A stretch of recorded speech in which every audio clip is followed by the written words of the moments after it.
Is that your training for your Master Deputy 4? No, this is for my college course. So you're taking college? Yeah. Seriously? So we're guinea pigs? Is it public speaking? It is. We'll public speak to you. Okay. Right. Good afternoon. My name is Brian Shetler, and I'm here today to inform you on the great adventure of model rocketing. Back when I was a kid, my dad taught me how to fly model rockets. It started out in our backyard and eventually got into be a pretty big hobby, which I carry today, that I share with my son as well. And I think after today, talking to you guys, you too will find that there's an adventure in model rocketing for you, no matter how old you are.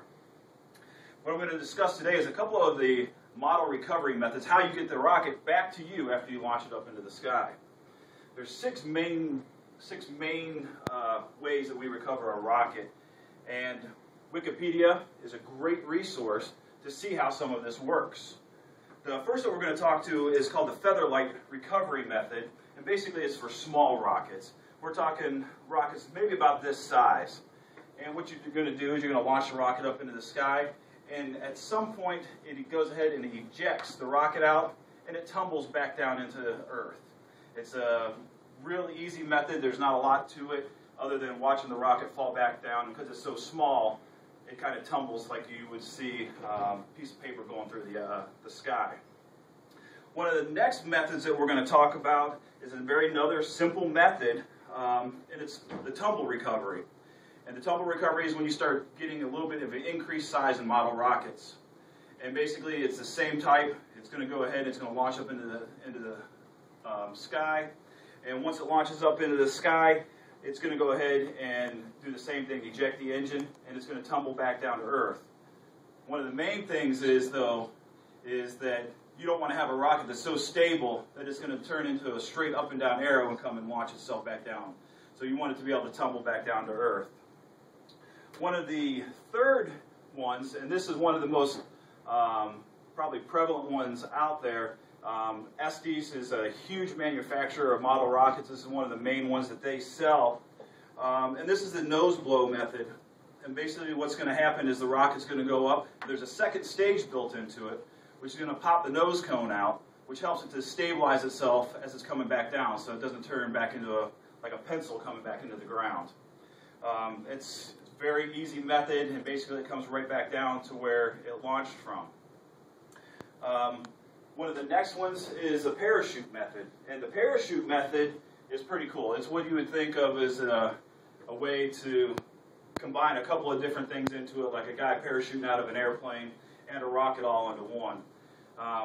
One of the things that you got to remember with this is that there's a second stage built into the rocket that launches out the parachute. One of the most important things with this is that you have to put a protective barrier in between the parachute and the rocket engine so that it doesn't melt your parachute. The parachutes are different in size based upon how big the rocket is. Obviously, the smaller the rocket, the smaller the parachute. The bigger the rocket, the bigger the parachute. And this one launches up. Once the second stage launches, it blows off the nose cone, like in the nose cone method.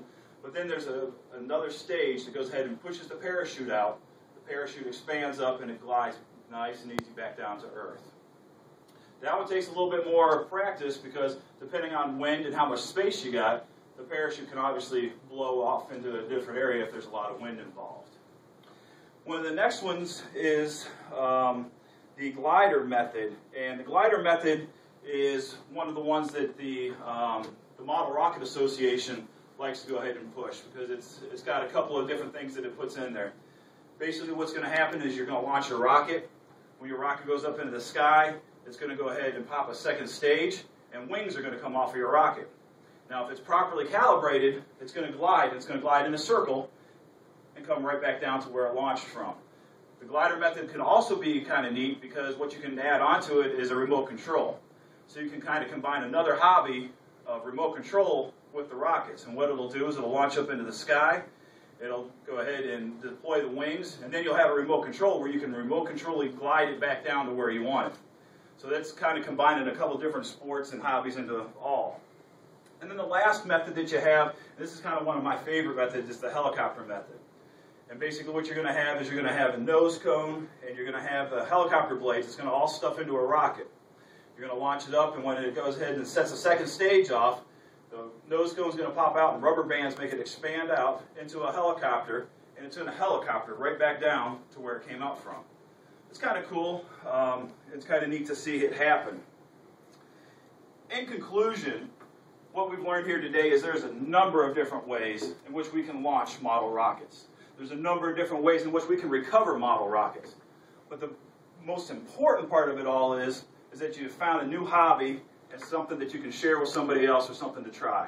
If you've got kids, this is a great way to get out, enjoy a new kind of craft or hobby, and bring some time together. Thank you, and I appreciate your time today. Any questions? No questions.